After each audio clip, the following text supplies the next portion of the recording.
nagsusuntok, pinagtatadyakan,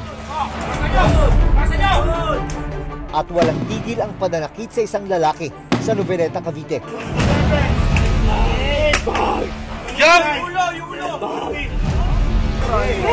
Pero ang brutal na pambubugbog, parte pala ng isang initiation rite o hazing ng isang gang.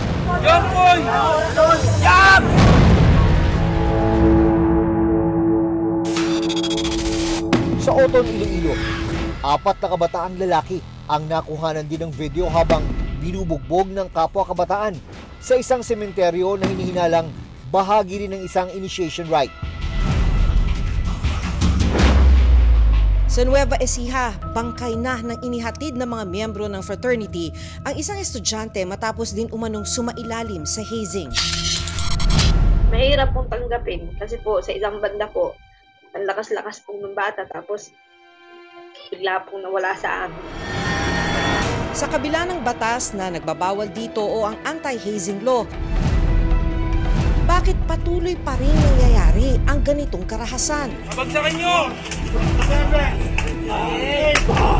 Jump!